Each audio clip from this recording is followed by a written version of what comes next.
Welcome to the Great Detectives of Old Time Radio. From Boise, Idaho, this is your host, Adam Graham. If you have a comment, send it to me, box13 at greatdetectives.net. Follow us on Twitter at Radio Detectives, and become one of our friends on Facebook, facebook.com/Radio Detectives.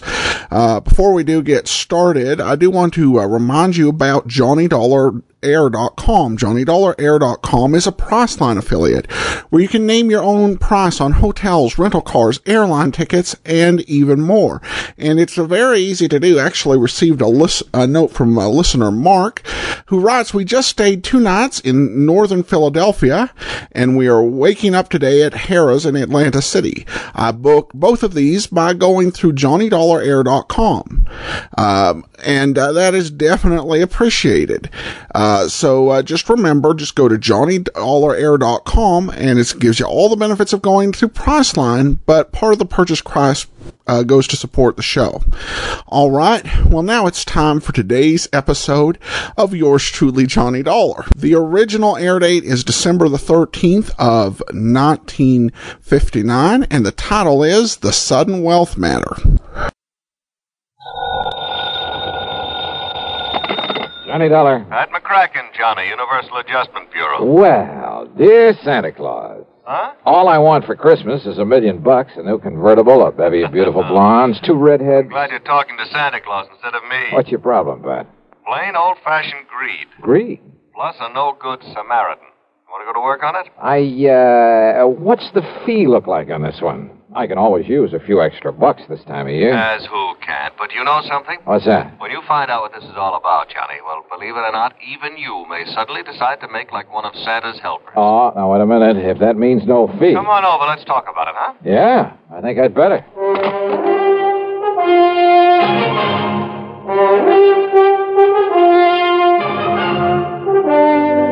CBS Radio brings you Bob Bailey in the exciting adventures of the man with the action-packed expense account, America's fabulous freelance insurance investigator. Yours truly, Johnny Dollar.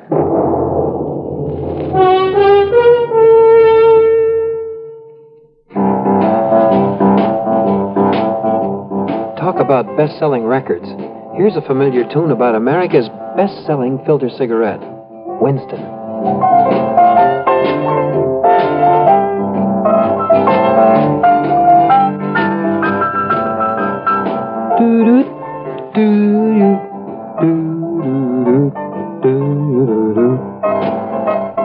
Winston gives you real flavor, full, rich tobacco flavor. And you know, that's because only Winston has filter blend up front. Choice, flavorful tobaccos, specially selected and specially processed for filter smoking. No wonder Winston tastes good, like a cigarette should. Smoke Winston. And now, Act One of yours truly, Johnny Dollar.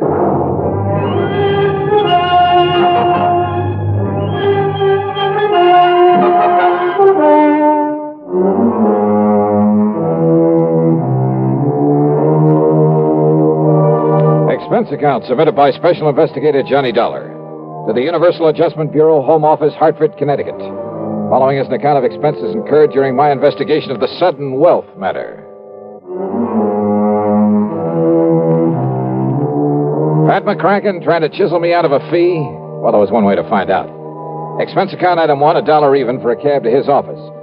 On second thought, just in case, let's call it $1.50. When I got there, Pat got straight to the point. Johnny, as you know, we adjust insurance claims, do a lot of other services for a lot of small companies. So? Well, a good many of them cater to the farming communities. Not only home and property insurance, but they push endowment, the retirement type of policies. Companies like, Amalgamated Life, Trinity Mutual, New Britain Mutual, and so on. I think I've worked for all of them. Well, then you know the sort of clientele they cater to. So what's happened? 2 years ago, out in South Dakota, in a big agricultural area. Just a few days before Christmas? Wow. Now listen, Pat, We suddenly got notice that a lot of people in a town near Sioux Falls were cashing in their insurance. Well, then a little over a year ago, the same thing happened in a farming section near Fayetteville, Tennessee. And about 6 months ago at a small town near Macon, Georgia. And these people are not only cashing in their policies, but they were borrowing on their land, hawking their furniture, raising cash any way they possibly could. For what purpose? To invest in the stock market. Oh, well, maybe you can't blame them. Johnny. Own a few shares myself. Some AT&T, Sure. GE, some Union Carbide. Yeah, but you buy those blue chips, and through a legitimate broker. Well, doesn't everybody? Not these people. They were handing their dough over to some guy who moved into town and promised to double any money they gave him inside of 3 weeks. Oh, no. That old racket? That old racket. They'd give him $100 to invest for them, and 3 weeks later he'd return them $200? Yes. And when the word got around, everybody in town would start handing him his life savings. Yes. And out of the money coming in, he'd pay off the early suckers. Pay them 2 for 1. So they and all the rest of the pigeons would keep handing him more and more. And then, of course... Oh, sure. As soon as he got a really big bundle in his hands, he'd disappear. Exactly. Oh, brother. One of the oldest, dirtiest, meanest rackets in the world. And the poor, greedy people are still falling for it and getting burned. And the authorities haven't been able to catch up with this guy? By the time they have, he's been gone.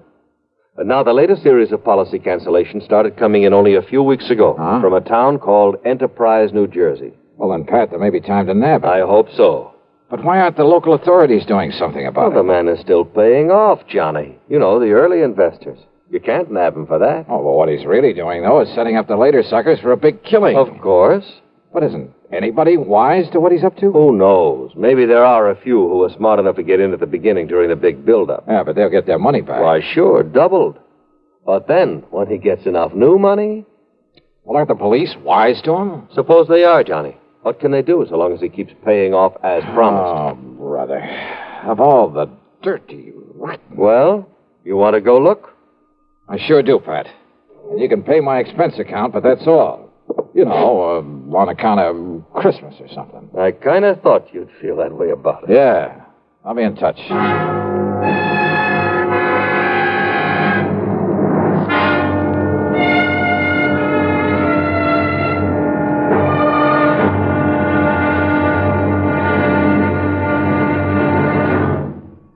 Take your teenagers, give them a Stereo One portable by Columbia, and there's a new sound of pleasure in your home, and a brand new kind of fun. Only Columbia gives you a big 6-speaker stereo portable phonograph with all the rich tone and range of big console models, and it's only $139.95. Columbia has a wide selection of portable phonographs, and they're all flawlessly engineered by CBS Electronics. They all play any and all records. 45s, 78s, and the new LP and stereo records, and play them better with true big sound. You just can't buy a better portable than a Stereo One portable phonograph by Columbia. You can't find a better buy either. Portable prices start as low as $39.95. Christmas is the time to give your youngsters a gift they'll get fun and pleasure from all through the year. Time to give them a Stereo One portable phonograph by Columbia. Number 1 in the wonderful world of sound.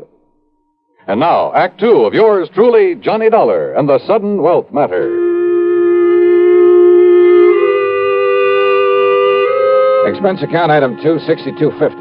And it includes a plane to Philadelphia, and there, in the city of brotherly love, a $50 deposit on a rental car. I drove south on 47 into the farm country, through Vineland, then Millville, and finally to the little town of Enterprise. It had a main street a few blocks long that looked a bit run down at the seams. There was a food, clothing, and a variety store, a drugstore, a movie, and a couple of gas stations. There was a railroad station for shipping out the farm produce, but the lot around it was overgrown with weeds. A block east of the station was it was an old, somewhat nondescript sort of building, but over the front door was a weathered wooden sign that told the world it was the city hall. Inside, at the end of a corridor, I found a door that bore the legend Police Headquarters. Police Headquarters? That's right, son. I'm the chief of police, Chief Walters. What'd you say your name is? Well, I didn't, but it's Johnny Dollar. Well, pull up a chair and sit, Mr. Dollar. Okay, thanks. Yeah. Now, what can I do for you? Chief Walters, I'm an insurance investigator. Huh? Oh, sure, Johnny. Sure, I know all about you. I hear all about them cases you investigate on the radio. Yeah, I catch it on WCAU in Philadelphia. Good. Well, now listen, I hope you didn't bother coming down here just on account of I took some cash out of my policy. You did? Well, tell you the truth, Johnny, a lot of people did. Oh, you know how it is. Something special comes along, you can use some extra cash. Oh, but now don't you give it a second thought. Oh, why do you say that? Well, a few more weeks from now, the folks in this town will be buying up more insurance than ever. They'll be buying more of everything. Uh-huh. You mind telling me why? Well, because we'll all have a lot more money, that's why. In spite of what Mr. Lowry says. Oh, who's Mr. Lowry? Oh, he runs that piddling paper. You know, the Gazette. What he says about what, Chief? Well, now, I'll tell you this, Johnny. He puts any of them things that he says about Mr. Morgan in his paper, the folks won't buy it anymore. Morgan? John D. Morgan. Yeah, he's the man that's putting this town on its feet again, now that the farming's dropped off. John D. Morgan. One of his grandpappy's relatives on his mother's side was a Rockefeller, and another one was a Morgan. Big financiers, just like he is. Uh-huh. Yeah, see, he belongs to that New York Stock Exchange. He told you that? That he did, son. Well, then I have a sneaking suspicion he's the man I came down here to see. I would if I was you. Why, Johnny, when he come here, Jerry Chisholm give him $20 to invest for him. 3 weeks, and he give Jerry back 40. Yeah, I've heard about this. And then the widow Pasquale gave him 25. So, 3 weeks later, he gave her 50 back. Yes, sir. So now she's going to dig up some more to invest. Well, just like everybody else in town, including me. Uh-huh. Has he told you why he's being so good to you folks? Yeah, sure has. And it's a mighty fine thing. Why? Well, because it was right here that one of his ancestors got his start. His name was Josiah Morgan. Josiah Morgan? Yes, sir. Back in 1800 something. I see. So he's come here to show his gratitude for the town that gave his family a start. That's what. Oh, yeah. So, Johnny, you just invest everything you can with him, and you'll be glad you did. Where'll I find this John D. Morgan? Over at the Parker house. Well, Johnny, he made old man Parker turn the whole third floor into a suite for him and keep the hotel safe up there to keep our money in. Yeah, and you know what he spends for that suite of rooms? $100 every week. Whoa. Okay, Chief, thanks very much. Oh, of course, you being from out of town, though. Well, are you on pretty good terms with him? Oh, sure am. Well, I probably sent him more folks with their money than anybody. Oh, well, then maybe you can do me a favor, then. Well, sure, Johnny, sure. Anything you say. Well, look, Chief, call him up. Tell him you'll send me over. Tell him I'm, one of the hometown boys who made good in selling on the road, and that I've come back here for the holiday. Yes. All right. No, I'm sure he'll let you in. Yeah, just like he tells us, Johnny, the more money he can get a hold of, the more he can make for all of us. Oh, sure. Only, well, why is it you don't want him to know what you really do? Well, personal reasons, and he might think I don't need the extra money. Okay, Johnny, anything you say. Yeah, good. Meantime, I'll call on Mr. Lowry at the Gazette. Yes, well, now, don't you believe him, Johnny. That suspicious old crackpot don't know what he's talking about. All he is trying to do is to make up a lot of scandal for that lousy paper he is. Yeah? Yes, sir. We'll see.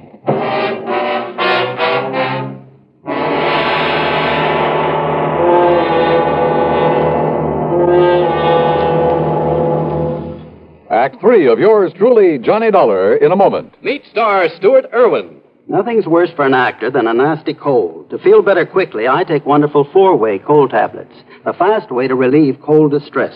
Right. Tests of all the leading cold tablets proved 4-way fastest acting. 4-way starts in minutes to relieve muscular pains, headache, reduce fever, calm upset stomach, also overcomes irregularity. Take my advice. For your next cold, take 4-way cold tablets, the fast way to relieve those cold miseries. 4-way, only 29 cents. And now here's a word about another fine product of Grove Laboratories. Does dandruff dull your hair, leave scalp itchy? Get Fitch Dandruff Remover Shampoo and get rid of unsightly dandruff in 3 minutes. 3 minutes with Fitch regularly is guaranteed to keep embarrassing dandruff away forever. Apply Fitch before wetting hair, rub in 1 minute. Add water, lather 1 minute. Rinse 1 minute. Every trace of dandruff goes down the drain.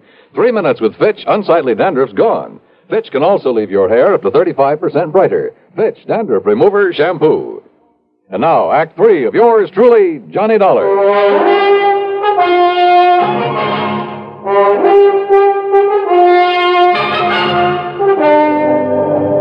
Believe me, I've tried to pound some sense into their heads, Mr. Dollar, but they won't listen to me. If I print something about that shyster in my paper, they won't buy it. It's unbelievable. All they do is keep handing over more of their hard-earned money to us. Oh, sure, but they're getting it back, aren't they, Mr. Lowry, plus a handsome profit? Sure they are, those who gave him money over 3 weeks ago. So what do they do then? They go out and beg and borrow some more and give that to him. You just can't raise it. So he keeps taking in more than he's paying out. 10 times as much, every day. But as soon as he's got hold of every cent these people can cough up for him, well, you know. Oh, yeah, I know. Oh, if only I could get some action around here. Get him locked up in jail. Yeah, but how can you as long as he's paying out on the original investments? You have no case against him. I know. Or he'd sue for false arrest and have you over a barrel. Of course. Oh, the suckers would rally to his side and you couldn't prove a thing on him. I know. You simply can't touch him, Mr. Lowry, until he makes a break for it. Yes, but who knows when he'll try it. If he's clever enough to do what he's doing, and with the stupid one-man police force in this town... Wait a minute. Yes? There's one way of knowing when he'll try to duck out of here. How? By giving him the necessary encouragement. The only encouragement you could give to a man like him would be in the form of money. That's right. Now, look, I got a plan, Mr. Lowry. It'll take your complete cooperation. Yeah. And it may take the use of some of your money. My money? It's a chance, but the one chance we have. Now, that's carrying things a little too far. Hey, look. Back.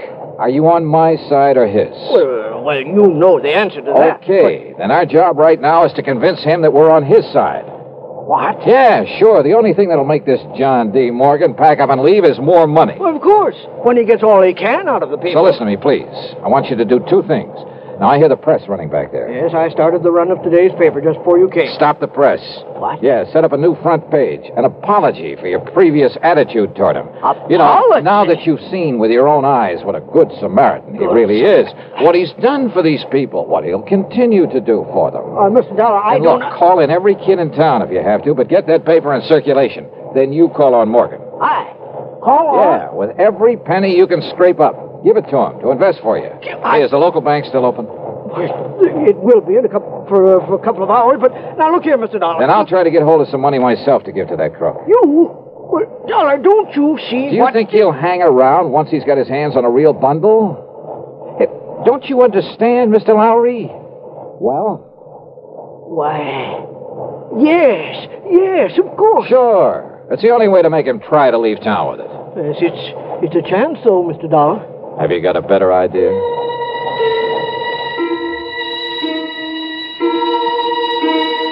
While Mr. Lowry set up a new front page and got the paper back on the press, I went over to the city hall. Under protest, Chief Walters went through the old town records. And when he found no record of any Josiah Morgan, he kind of changed his mind about John D. Then I spent item 3, $1.50 for a call to the Securities and Exchange Commission in New York. They'd never even heard of our shyster friend. Chief Walters' protest then was because I wouldn't let him go straight to the hotel and slap the cuffs on John D. Morgan. And he is a crook. Lowry over at the Gazette was right. Well, sure, of course he was. But look, if you try to arrest Morgan now, you'll only make trouble for yourself. Until we get proof, we have... Bang that dirty crooked. What can I do, Johnny? Well, I got a plan going, Chief. I'll tell you about it on the way to the bank. Oh, what kind of a plan? Did you phone Morgan I'd be over to invest with him? Yes, sir. Good. And when I said your name, well, he made me repeat it for him. But I didn't tell him who you really are. I mean, what you do. Good. Now, you can help some more by taking everything you have out of the bank. Huh? Sure.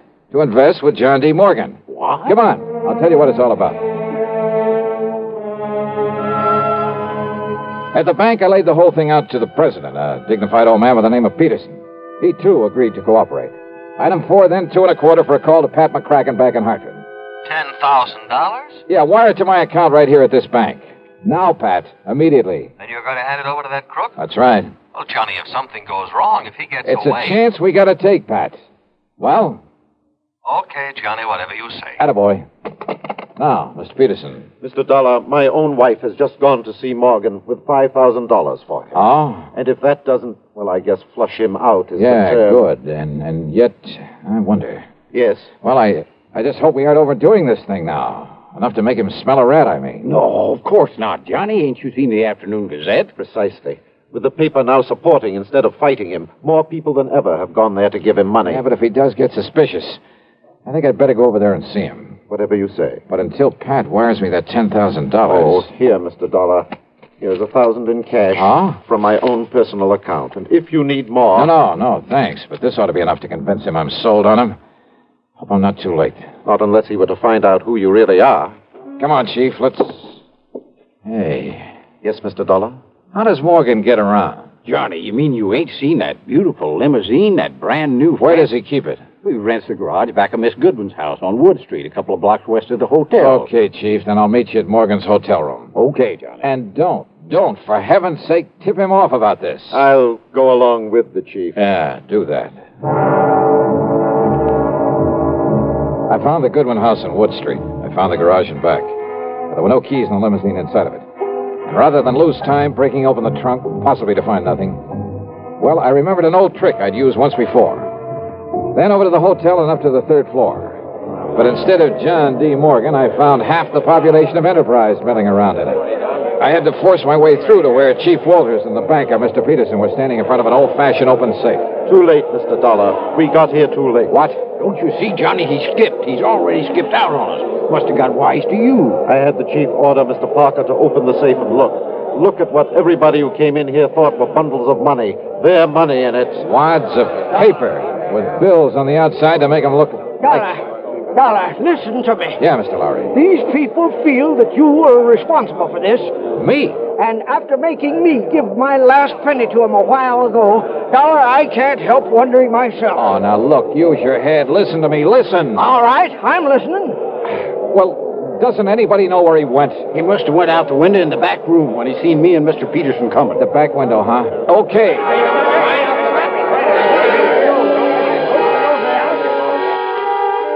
The very eagerness of that crowd to stop me was the only thing that let me get away and safely down the fire escape. For they jammed so tightly into that back room, into the window itself, that it was a long, precious second before the slow, clumsy old police chief could start down after me. I tore on over to the garage again. And there, sitting in the car, was John D. Morgan. One hand on the starter key, the other with a Colt 38 leveled at my head. You, huh? I might have known you'd done something to my car when I saw you leaving this garage for the hotel a few minutes ago, Dollar. That's right, Morgan. I took the rotor off the distributor. Then put it back quickly, or so help me, Dollar. Sorry, old man. It stays right here in my pocket. And you give me no choice. I'll have to kill you and take it away. All right, wait a minute, Morgan. Look out there on the street. Oh, those people. Yeah, that's right. And I don't think they like you anymore. You see their faces? Not very pleasant looking, are they? Oh, no, let me... Oh, help me. They'll kill me. Maybe. You had that money for him? But yes, it's in the trunk of this car, all of it. Then you'd better open it up and be ready to give it back to them. Yes, tell them I will. I'll give it all back, all of it. After you let me have that gun. What? Come on. I'd hate to think of what they might do if they saw you waving that thing around. Oh, here, take it, please. Okay. Now get out and open up that trunk for him.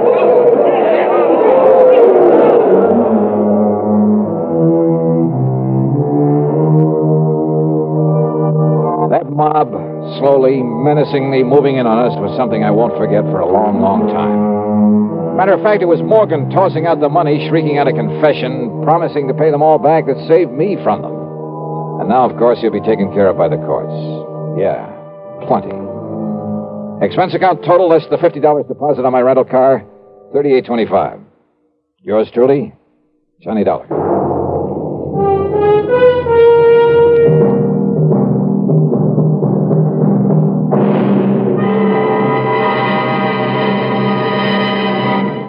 Our star will return in just a moment. How's your Christmas shopping coming? Not leaving everything for the last minute, we hope. Remember, as a practical gift-hunting matter, the best selections usually go to the earliest shoppers. Another thing, last-minute men compete with the biggest crowds in the stores and streets and face greater accident danger. CBS Radio suggests shop early and safely for a healthy, happy holiday season.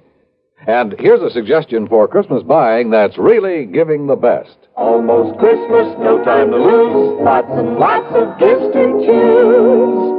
Give him, give her a gift set by Yardley. For her, an array of all new Yardley gifts, $1.50 to $13.50. A Yardley Red Roses Spray Mist and Soap Set, $3.50. All prices plus tax. Yardley. Give him, give her a gift set by Yardley. Now, here is our star to tell you about next week's story. Next week, the strangest disappearance I've ever been called on to investigate. Join us, won't you? Yours truly, Johnny Dollar.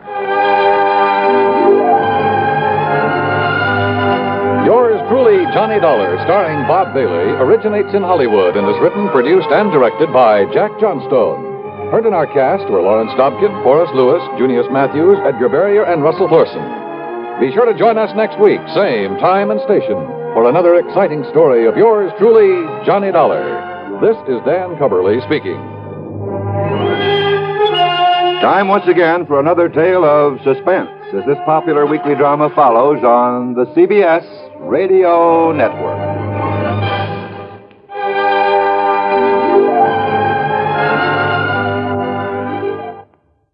As you smoke a Duke, you get a sense of ease and comfort that grows with every puff. Because new king-size Duke is king-size in the filter, where it matters most. According to figures from the National Safety Council, 4,400 youngsters under 15 were killed last year in traffic accidents. Your first reaction will probably be that these accidents were the driver's fault. In many cases, you would be absolutely right. But the drivers are not the only ones to blame for this needless toll. Parents, too, have a great responsibility to see that their children don't get into situations that could result in tragedy. Parents have perhaps the greatest responsibility and the greatest loss when they don't live up to those responsibilities. Do you, as a parent, know precisely where your child is at this very moment? Is he fully aware of the dangers of playing near traffic? Is he of school age? And do you know the route he takes to school? Is it the safest route?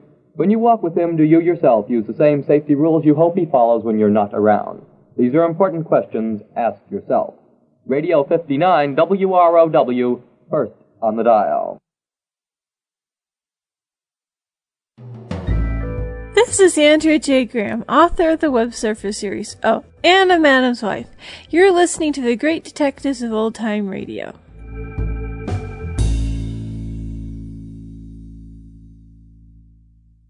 Welcome back. Well, it had some holiday elements in it, but that was mainly just the time of year.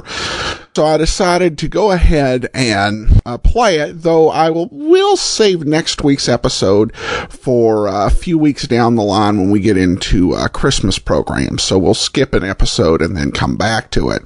And you do have to admit, Johnny found himself in a really tough situation because he was wondering why weren't the police doing something to stop this. And then he found out, oh yeah, because the police have accidentally stumbled into promoting it. And of course, what was really nice is Johnny came up with a plan, but he just took it way too far.